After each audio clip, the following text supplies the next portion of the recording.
कृष्ण कृष्ण हरे हरे, हरे राम राम राम हरे हरे। हरे कृष्णा कृष्णा कृष्णा हरे हरे, हरे राम राम राम हरे हरे।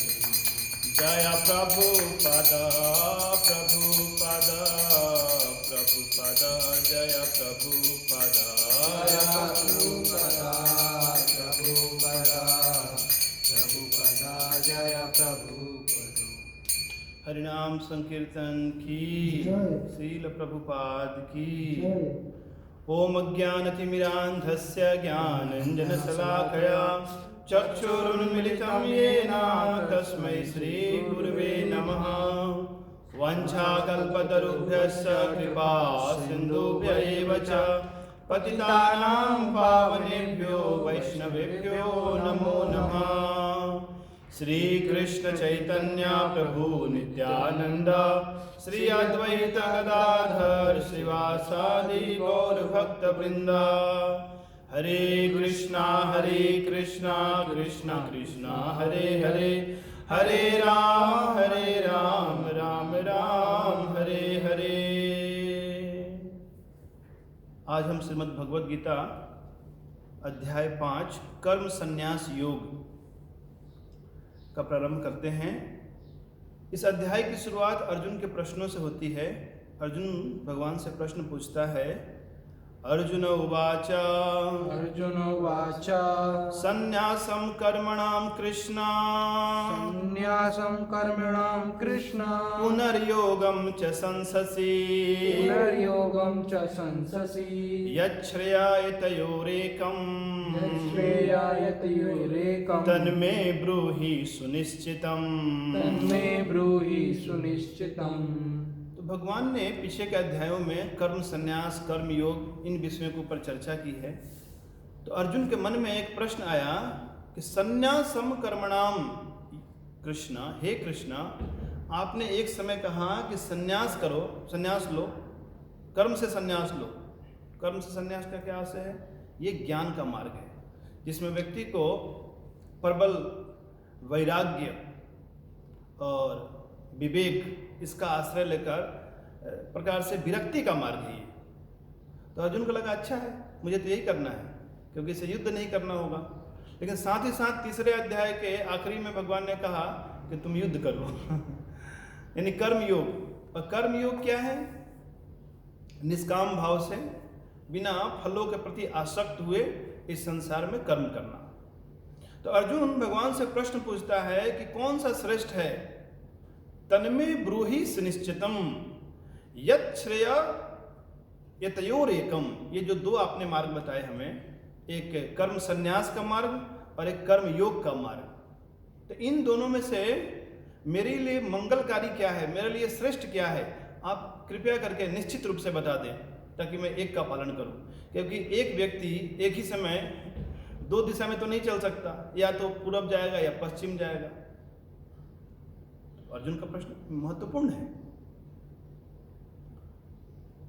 तो इसके उत्तर में भगवान कहते हैं, श्री भगवान उवाच श्री भगवान उवाच संन्यासः कर्मयोगश्च संन्यासः कर्मयोगश्च निःश्रेयसकरावुभौ निःश्रेयसकरावुभौ तयोऽस्ति कर्म संन्यासात् कर्म संन्यासात् कर्मयोगो विशिष्यते।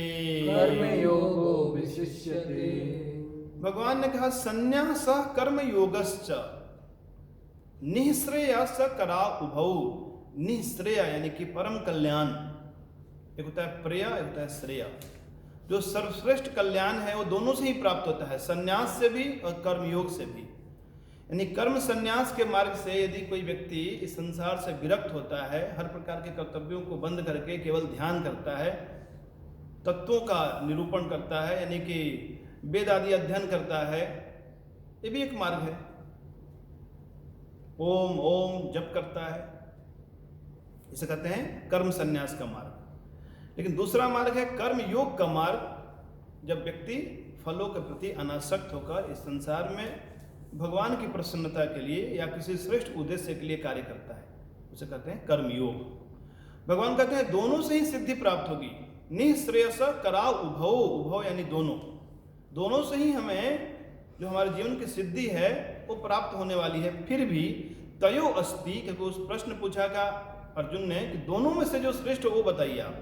तो तयो अस्तु, तु यानी किंतु, उन दोनों में से कर्म संन्यासात, कर्म संन्यास से कर्म योगो विशिष्यते, कर्म संन्यास से कर्म योग विशिष्यते यानी कि श्रेष्ठ है। अब प्रश्न उठता है क्यों श्रेष्ठ है? क्योंकि भगवान इसका उत्तर देंगे अगले श्लोक में। क्योंकि कर्म संन्यास का मार्ग कठिन है। यदि हर प्रकार से व्यक्ति ऐसे विरक्त होकर एकांतवास करता है, बुद्धि की प्रखरता से स्वयं आत्म अनुसंधान में लगता है, आत्म अनुशीलन में लगता है, तो उसके पतन होने की संभावना रहती है। लेकिन कर्म योग के मार्ग में व्यक्ति क्रमशः संसार में कई प्रकार के कर्म करते हुए अपने चित्त को शुद्ध करता है, फलों को भगवान को अर्पित कर देता है। तो कर्म करने की मनाही नहीं है, तो यहाँ धीरे धीरे उसका चित्त शुद्ध हो जाता है। तो भगवान ने कहा कि कर्म योग विशिष्ट है, क्योंकि यह सामान्य लोगों के लिए मार्ग है। फिर भी भगवान कहते हैं क्यों विशिष्ट है? क्योंकि गेया ही सत्य नित्य सन्यासी, गेया समझो स नित्य सन्यासी, ऐसा कर्मयोगी जो न द्वेष्टि न कांक्षति, न तो किसी से द्वेष करता है, न किसी प्रकार के भौतिक आकांक्षा से प्रेरित होकर कोई कार्य करता है। तो उसको समझना चाहिए वो भी सन्यासी है। सन्यासी का अर्थ केवल गेरुए वस्त्र पहनने वाला नहीं, एक सन्यास एक मानसिकता है।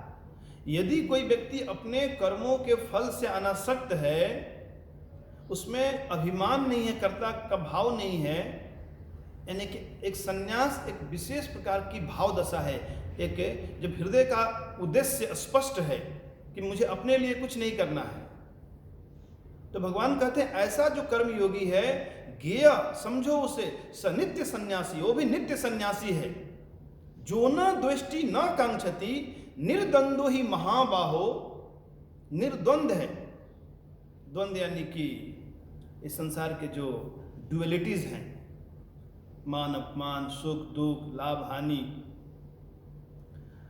तो इस प्रकार के जो समस्त प्रकार के जो द्वैत भाव है, इससे कोई मुक्त हो गया, अपने बारे में बहुत ज्यादा आकांक्षा नहीं करता, किसी से ईर्ष्या नहीं करता, तो समझना चाहिए सुखम बंधात प्रमुच्यते, वो तो बहुत ही आसानी से इस संसार सागर को पार कर सकता है। सुखम बंधात, इस बंधन से मुक्त हो जाता है। तो ऐसा कर्म योगी भी सन्यासी ही है। तो फिर अर्जुन का जो प्रश्न था कि श्रेष्ठ क्या है, एक्चुअली ये प्रश्न ही ठीक नहीं है, दोनों ही ठीक है। एक्चुअली जब यदि संन्यास मार्ग से जाओगे तो भी तुम मुक्त हो जाओगे, कर्म योग के मार्ग से जाओगे तो भी मुक्त हो जाओगे। बस बात इतनी सी है कि जो कर्म संन्यास का मार्ग है ये बिरले लोगों द्वारा संभव है। जो कर्म योग का मार्ग है आसान होने के कारण यह सभी लोग कर सकते हैं।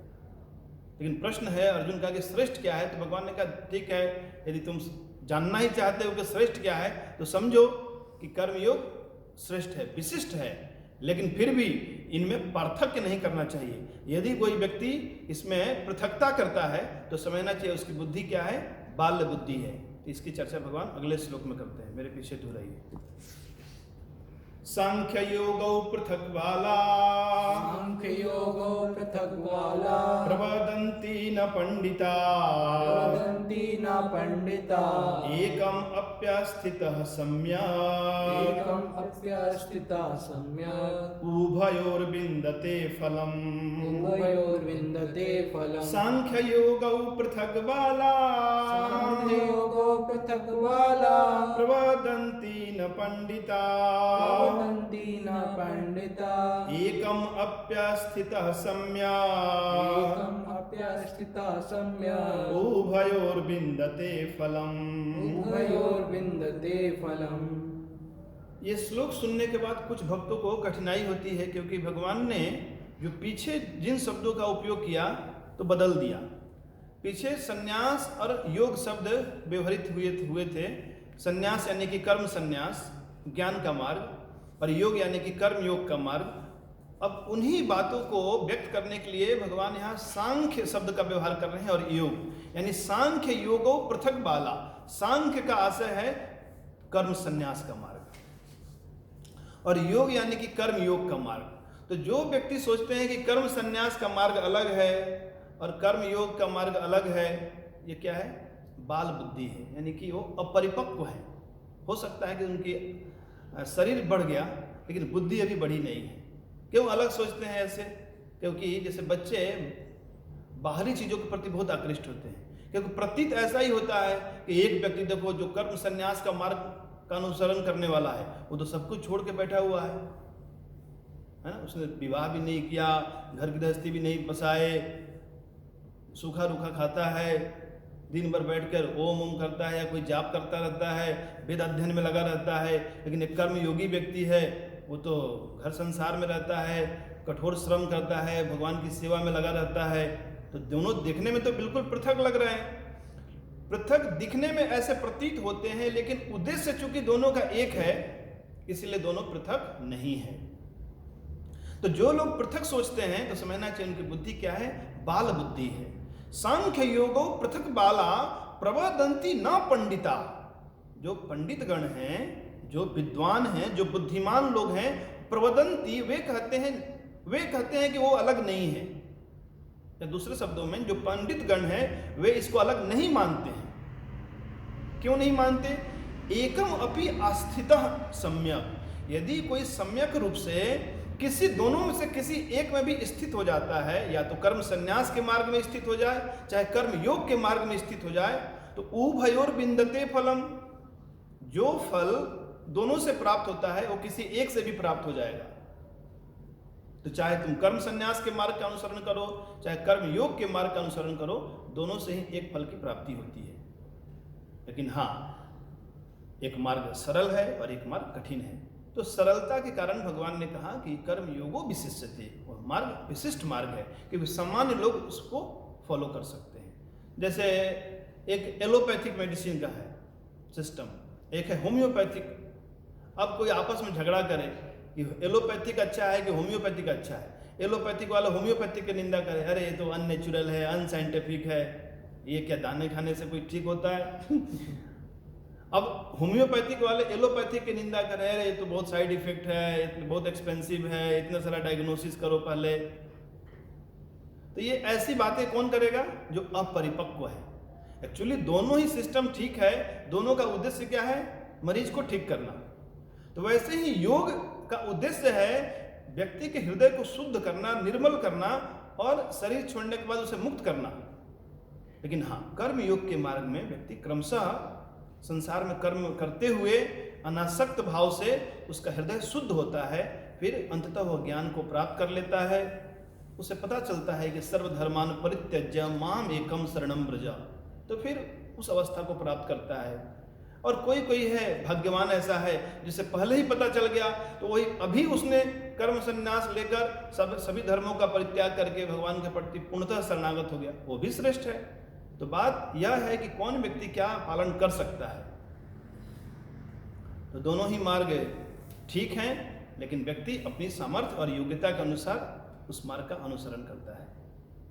हरे कृष्णा कृष्णा कृष्णा हरे हरे, हरे राम राम राम हरे हरे। श्रील प्रभुपाद की।